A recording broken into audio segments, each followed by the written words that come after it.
We've had David Rothkopf on with us before. He's illuminating on subjects that are very polarizing. His new book, American Resistance, The Inside Story of How the Deep State Saved the Nation, is available now. Thank you for joining us, David. Can you just tell me briefly, if there is a possibility of doing this briefly, how we got here, how we got to this level of poisonous, divided, that seems more overt, brazen than it's been in my lifetime?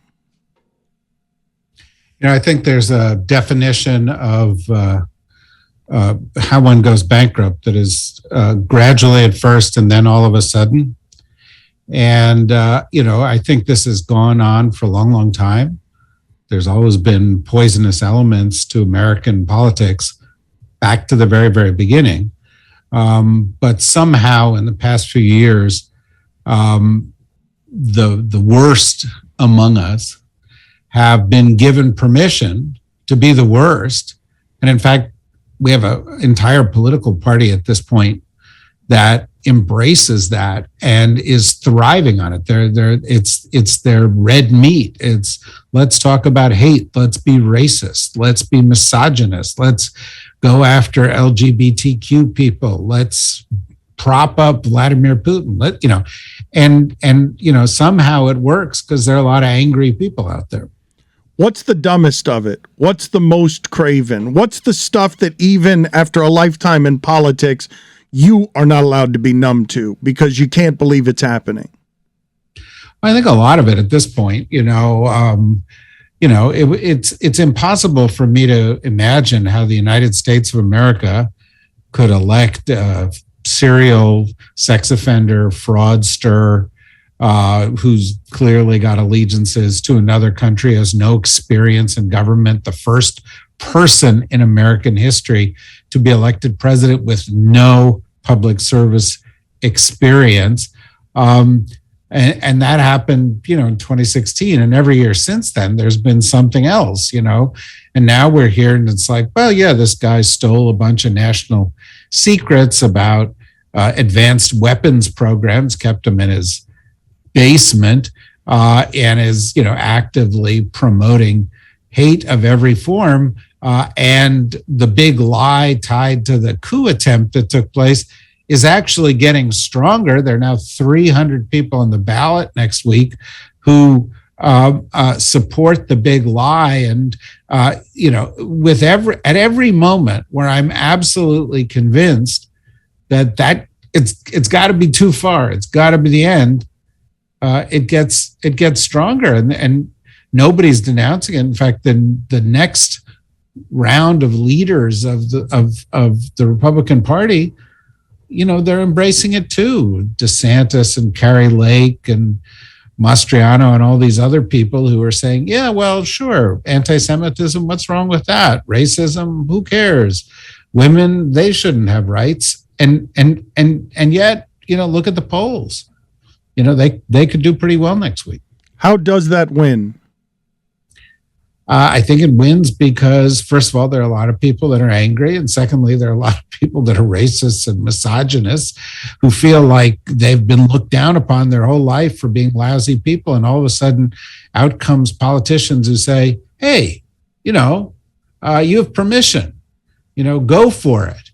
I think some people are afraid of the changes that are taking place in our society, the demographic changes, progress, allowing people to choose who they marry, women assuming leading roles in society. And so, they're triggered by that. I mean, there are underlying reasons why people do it. They're just bad reasons and bad choices. If this is where we are now, how and where and when is this going to get worse? Because this isn't going to be bottom. No, it's not going to be bottom. The reality is a lot of this is driven by demographics and people's fear of demographic change. By 2043, according to the Census Bureau, the United States is going to be a country that's minority majority. In other words, the groups that we used to think of as minorities will be the majority in this country. And so the next 20 years are going to be a period in which the formerly empowered white majority, particularly white men, are going to feel increasingly threatened. You'll also see rising during that period major foreign power like China, which people find threatening. And there's going to be a lot of backlash against that. I think 20 years from now, we'll adjust and we'll be a better country for it. What I fear is the steps people are going to take to try to turn back the clock. And we see that all around us, right? We see people wanting to change abortion laws and citing 13th century legal opinions to do it. We see people wanting to end affirmative action this week on the court. What is the inside story of how the deep state saved the nation? The story is about the Trump years and how, when all the other guardrails that you thought were going to work, whether it's courts or the Congress, didn't rein in Donald Trump. There were a lot of people in the government, some that you would see, some that you didn't see, some Republicans, some Democrats, who actually took their oath of office more seriously. Their loyalty to the Constitution took precedence over their loyalty to any party and any man. And so on a wide variety of issues, whether it was the Muslim ban or COVID or launching wars that we shouldn't launch or elections, these people stopped Trump and those around him from being the worst that that they could be, from doing the things that they wanted to do, by saying, "No, sir, we have laws. You've got to follow the law. No, sir, there's a Constitution. We've got to follow the Constitution. No, sir, I'm going to use the whistleblower statutes, or I'm going to go to an inspector general." And so it's it's a story of people that you've heard of, like Anthony Fauci or Alexander Vindman, and it's a story of people you've never heard of, who are lawyers down in the bowels of some of these agencies, who just, regardless of party, put public service first. I think if you read it, while you see a lot of really crazy stuff from the Trump administration, and we're just scratching the surface of how nutty this guy was, you'll also see some cause for optimism, because essentially the majority of people in the United States government, and I know it's a really unpopular thing to say, but the majority of people in the United States government are good people. And the whole reason that they've cooked up this nutty deep state myth is because they want to be able to fire those people, because what they discovered was those people, the people who follow the law, the people who are loyal to the Constitution, actually kept them from doing some of the worst things they wanted to do.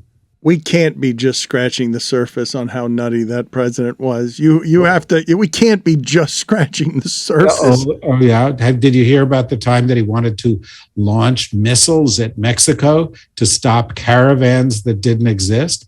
Did you hear about him wanting to put alligators in the moat along the southern border? Did you hear about the times multiple that he would call up the Secretary of Defense and say, "Let's launch a war against North Korea now"?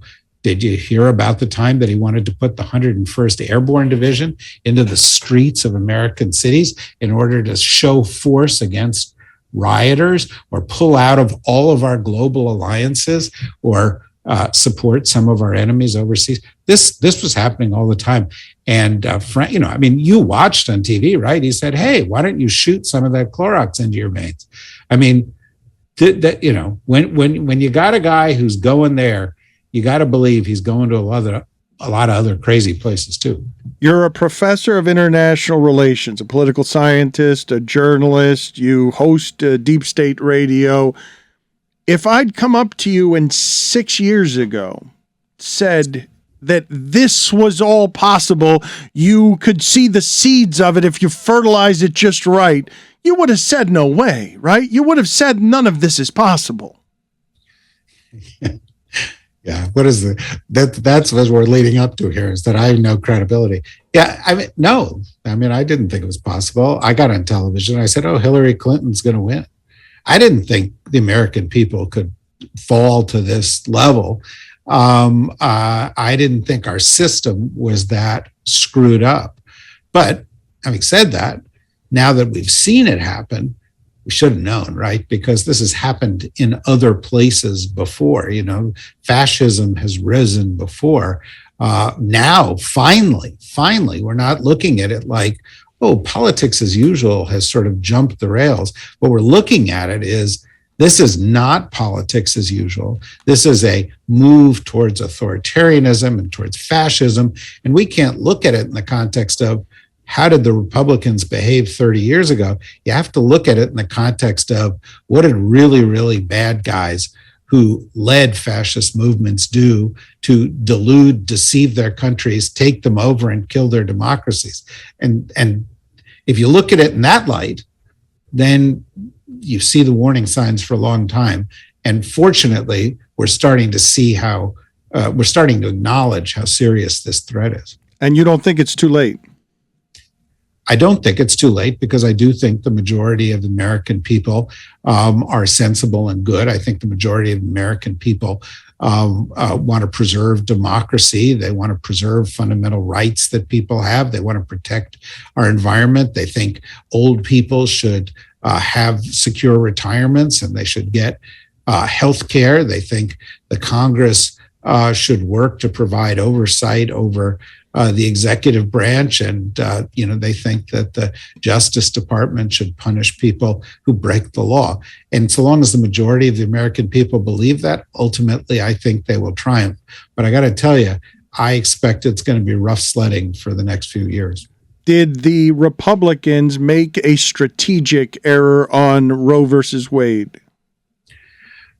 I think, first of all, they made a moral error. This is, this issue, this right that a woman has to control her own body should not be seen initially in a political sense. But I think we'll see next week at the ballot box, as we saw in Kansas and some other places, that this is visceral.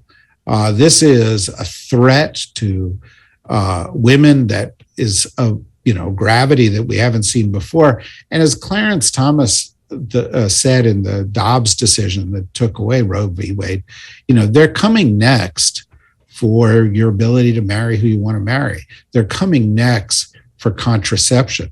We saw this week, they're coming for affirmative action. And so it's not even just about one fundamental right being taken away. This is about beginning to dismantle rights that have been granted to people of color, to women, to gay people over the course of the past 50 years. They want to turn back the clock. They want this to be 1950s America, except for the group among them who want it to be 1850s America. But is it a strategic mistake? Is it such a visceral thing that the grab for power has gone too far, and there will be consequences to it that result in the American people revolting against something that is morally reprehensible as a single issue? It remains to be seen. What we've seen in Kansas is yes. What we've seen in some other elections, I think there have been 5 since the Dobbs decision. Yes, it has been a political mistake.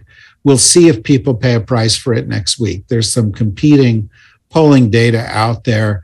I think it's quite possible. My gut instinct tells me that it will ultimately be very costly for the Republican Party. Who knows? Maybe it's the beginning of the end. Maybe it was the wake-up call that said to people, hey, wait, this isn't about the tax bracket of the 1%. This is about whether we're a democracy and whether women or people of color or people who are gay or people who choose other lifestyles have the same rights as everybody else. That's what it's about. That's what this election is about. I'm a one-issue voter next week. There's one party that's pro-democracy. There's one party that's anti-democracy, one party that's pro-rights, one party that's anti-rights. And I'm for the party that's pro-democracy and pro-fundamental freedoms. What is your educated guess on where the Trump story ends up? The Trump story has 2 parts. One is Donald Trump. So I think Donald Trump is going to end up getting indicted probably before next March in a couple of places, probably first in Fulton County, Georgia, but then potentially in a federal level. I think he's going to have the kind of legal problems that are going to make it difficult for him to run again in the future. And so the Trump story part two is, who are his successors? And what we see is that Trumpism is resilient, even if Trump may himself hit the rocks. And Ron DeSantis and Kari Lake and Herschel Walker and Dr. Oz and J.D. Vance and some of these loons that are out there and the election deniers that are seeking to be secretaries of state, a bunch of them are going to win next week. A bunch of the crazies are going to win. And, in 2024, in all likelihood, the Republican candidate won't be Donald Trump, but it will be somebody who's real darn Trumpy. What do you make of that election, that many election deniers on ballots? Is it 300? It's close to 300. I think the majority of Americans will go to the polls next week and have an election denier on their ballot.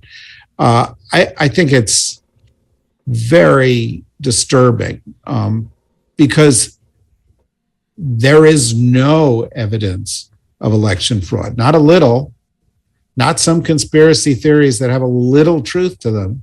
There's none. What does that mean? It means these people don't care about the facts. They only care about rigging the system to put them in power. They're perfectly willing to use lies as a predicate for taking away the votes of average Americans and essentially taking us a big step away from democracy. It is super dangerous. And, a lot of the most important races next week are, Secretary of State races and other kinds of contests that are going to pick the people who will ultimately supervise the ballots. We saw how close we came to a problem with that in 2020. If these people are elected next week, 2024 is going to be very, very difficult, maybe violent. It puts us on the precipice of place. Personally, I don't think I ever thought we'd go as a country. Do you feel like you've answered this when I say, how does that happen? How do election deniers win? How do facts not win? Well, I think a lot of people feel, I think the predicate, and this is part of the reason I wrote this book, for Donald Trump's big lie was Ronald Reagan's big lie. Ronald Reagan's big lie was the government is the enemy.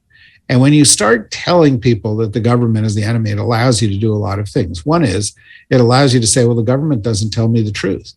And if you say the government doesn't tell me the truth, and you fundamentally believe that what you're hearing from the government is a lie, then you can reject fact-based outcomes and embrace your own lies. And you say the government is the enemy, you can say, well, I don't need to put a qualified person in there. I can elect Herschel Walker, a guy who really is in need of, more care from his family. This is not somebody who is up to the job of being your local neighborhood stationery store manager, much less a United States senator. But if you don't think the government matters, sure, let's elect him. We elected Tommy Tuberville, let's elect another idiot who doesn't really have any qualifications. If you think the government is the enemy, then getting rid of government programs, even if they help people, becomes something that is justifiable. And so that's the problem. Ronald Reagan's big lie made possible Donald Trump's big lie. We've been sliding down this slippery slope for 40 years. It wasn't well disguised in 80. It had some dog whistles in it, but it was so much better disguised than it is now. His new book, American Resistance, The Inside Story of How the Deep State Saved the Nation, is available now. Before we let you go, the last time you were on with us, we were talking to you about Russia. Your thoughts on where that story is going to end up. I did not think that this war would last that long. I'm not the only one surprised by this, correct? No, you're not. And I talked to very senior U.S. government officials in the past couple of weeks, and they think it's going to last much longer. However, it looks like Ukraine has the upper hand in all those parts of the country that the Russians had seized control of between 2014 and now, and will make substantial gains. And if Russia's painted into a corner, of course, they become more and more dangerous. I don't particularly believe that that means that they should, that we should, give in to them. I think it means we should double down. But here's what Vladimir Putin's counting on. He's probably not going to be able to beat the Ukrainians. But Kevin McCarthy said that the Republicans aren't going to write the Ukrainians, many more checks. A bunch of Republicans have opposed further aid to Ukraine. There's a kind of a movement within the party on that. And Putin is saying, well, if I hang on long enough and the Republicans win in 2022, and the U.S. stops writing checks, it's going to be harder for Ukraine. And so he's sort of fighting a two-front war. And one of the fronts is American politics, where he thinks the Republicans are on his side. How much proof, how many facts are there on Trump being aligned, as you mentioned earlier, with a different country, being aligned with Russia? The facts here are what? Well, I mean, look, read the Mueller report. There's plenty of facts there. They say they didn't use the word collusion because it has a particular legal meaning, but there's plenty of evidence that Donald Trump met with and took advantage of, support from the Russians. Every intelligence agency in the United States government concluded the Russians intervened in 2016 in order to help Donald Trump. Was that Trump's doing? Did he manage that, or did he just take advantage of it? We can debate that. The reality is Donald Trump, has loyalty to only Donald Trump. And if that means, Russia can help him, he'll cut them some slack. He's very transactional. If it means he should be closer to the Saudis, he'll be closer to the Saudis. If it means he's going to exchange love letters with Kim Jong-un because he thinks it's going to make him look good and he's going to win the Nobel Prize, then, hey, let's overlook the fact that Kim Jong-un is one of the world's most brutal dictators. The evidence is mountainous. There is no way to conclude anything other than this is a guy whose primary loyalty was not to U.S. national interests. David, thank you for being on with us. Appreciate the time. Again, the name of the book, American Resistance, the inside story of how the deep state saved the nation. Thank you, sir. Thank you. I really appreciate it.